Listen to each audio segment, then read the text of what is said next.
What up, people? It's your man GQ, and this is my 500-mile review slash first impressions. And I'm going to tell you some things that I like and some things that I do not like about my 2025 CVO Road Glide, beautifully named Bonnie. I got Bessie, I got Bertha, and this right here is Bonnie. So, welcome Bonnie to the channel. So, I just hit over 500 miles on my bike. I've had it for a little over a month. It's been super cold, it's been rainy, it's been cold and rainy, and yeah, I'm not for it right now. So the weather is warming up. I've been able to get some miles in, and this is what I think so far of the bike. So first off, let's just talk about how beautiful the color is on this Raven Fade. This is Raven Fade. It is, in my opinion, the best color for the 2025s this year, CVOs and CVO STs. So if you look close, you'll see the metallic flake is all over the bike. It really shines beautifully in the sunlight, and I couldn't be happier with this paint color.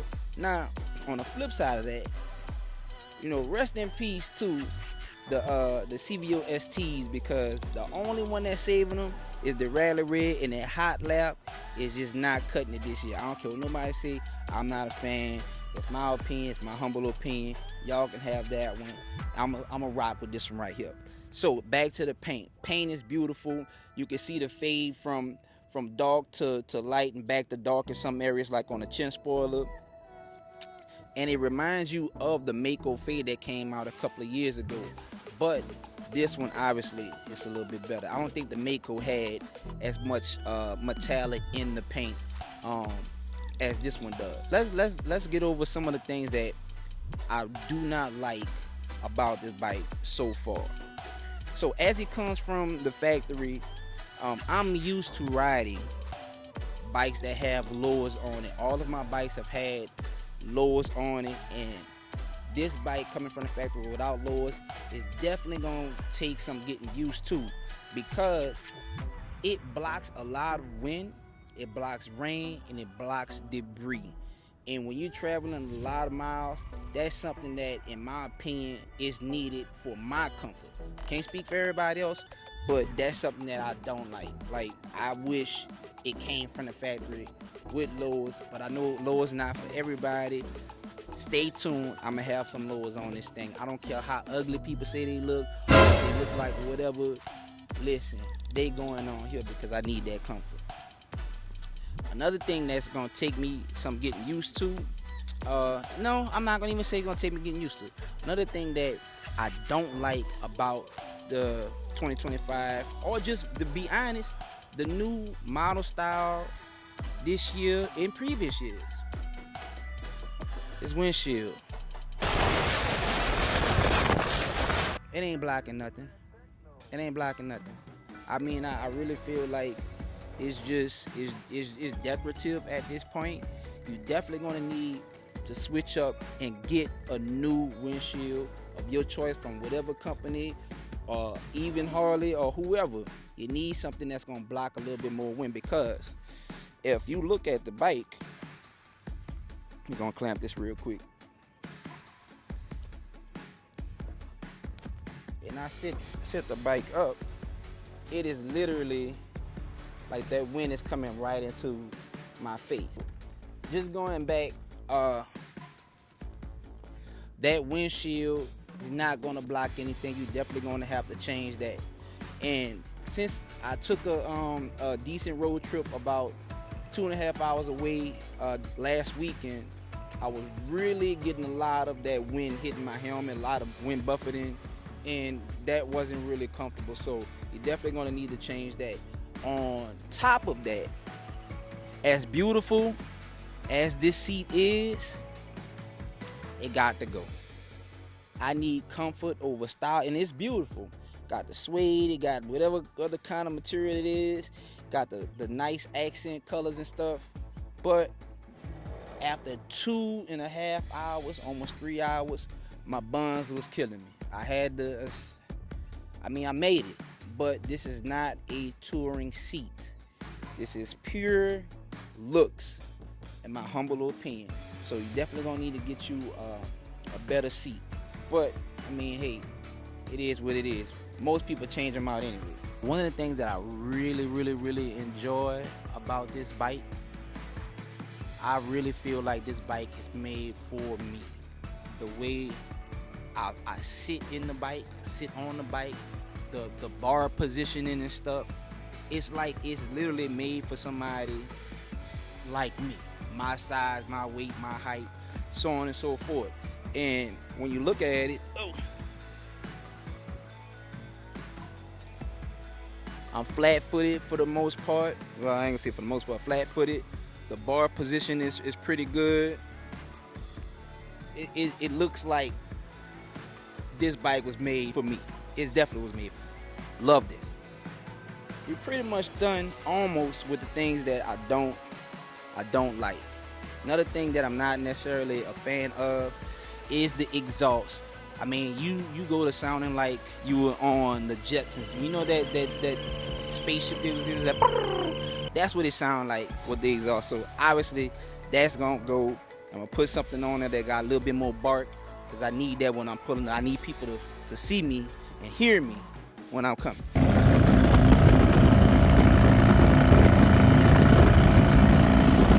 One of the things out of the box that I enjoy about this motorcycle is the power. You got the Milwaukee 8 VVT 121, and it's a smooth kind of power. Like it all the way through the RPMs, the bike moves. Now this is me coming off of a 2021 Road Glide Ultra with a Screaming Eagle 131 crate motor in it.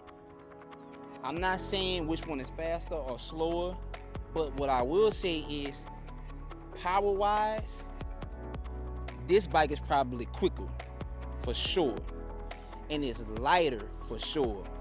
My Ultra is like, it's like a boat, but that joker move. Another thing with it being light and powerful, the inverted forks does make a difference. I don't care what anybody say, oh, it ain't done. Man, listen. When I get on my Ultra or my 2016 Road Glide Standard and I get into a corner, I'm running kind of hard, you can feel a little bit of a flex while you're riding. And it gives you a little bit of uneasiness, you know, until you like slow it back down. But this bike right here, with the suspension set up, and I still got to dial it in more, but as far as it being planted in curves and when you're making quick maneuvers, it handles beautifully, extremely beautifully. Something that I didn't know that I needed until, you know, I had it on this bike was backlit controls. Now, I'm still getting used to maneuvering everything by the hand controls, but you can literally work everything on this bike by hand. You don't have to take your gloves off, touch stuff. Everything can be worked by hand. It's just a little weird. I'm trying to retrain my fingers and my movements because I'm so used to the other hand controls. But by them being backlit, you feel like you got little mini cockpits by your fingers, because you can see everything. You know where everything is on these handlebars, and that is something that I didn't know I needed. Backlit hand controls for sure. The screen, it is bright as hell out here today, and I can see this screen like it was at nighttime. That is one thing about this I want to say it's a 12.5. Let me make sure. Hold on, y'all. I know it's 12.3, so I figured that. So it's a little over a foot, and you can configure the screen how you want to configure it. You can have a third of it be, not a third, you can have 2/3 of it be navigation. You can have a third of it be gauges on one side, gauges on the other side, navigation in the middle. You can set it up how you want to set it up. And you can also change the riding modes depending on how you're feeling. So you got highway mode or cruising mode, you got sport mode, you got rain mode. Rain mode gives you a little bit more traction control and stuff. When it's wet outside, highway is optimizing the bike for when you're cruising and sport mode is just you ready to get on it and, you know, show your friends what the bike can do. One of the things that I'm not necessarily a fan of, I can't say I don't like it, but I'm not a fan of. I'm not a fan of the pressing down the pop open glove box. I didn't think that was something that was a big deal with the lifting and letting it fall, or gravity fed, or whatever you want to call it. But pressing down on it and opening it up, it's too much for me. GK, why is it too much? Listen, I do a lot when I'm riding, and sometimes I need to put stuff in the bike on the fly while I'm on the bike. Is it dangerous? Depends, but I'm a professional. I've had instances where my the glue from my GoPro which was holding on my GoPro, fell off, and I caught my GoPro in my hand, and I was able to, with one hand, lift up this glove box, drop it in, and keep that riding. It broke. If I didn't, you know, trying to catch it and then popping it open and doing all this stuff and putting it in and popping it back, maybe it's just gonna, you know, take some time. The lighting is surprisingly good. The front headlight is pretty bright. One thing that is slept on, one thing that's really slept on this bike is the Rockford 5-gauge system. Now, I'm not gonna lie, I thought this was something that I was gonna have to change. It's a stage 2 from the factory, but honestly, I don't have a problem with it. With a full face, and I rock full face helmets 24/7, 365. With full face helmet on, I can hear my music, and even with that short windshield, I can still hear my music.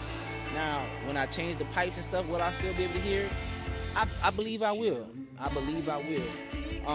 But it sounds pretty good, and I'm not gonna turn it on right now, but I'll show y'all a video later of what this sound like, maybe when I'm back home.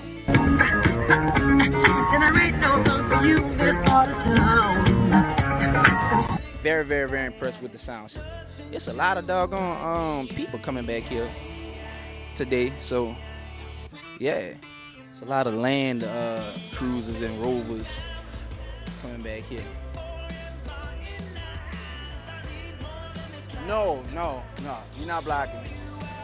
Nah, you're not blocking at all. Thank you.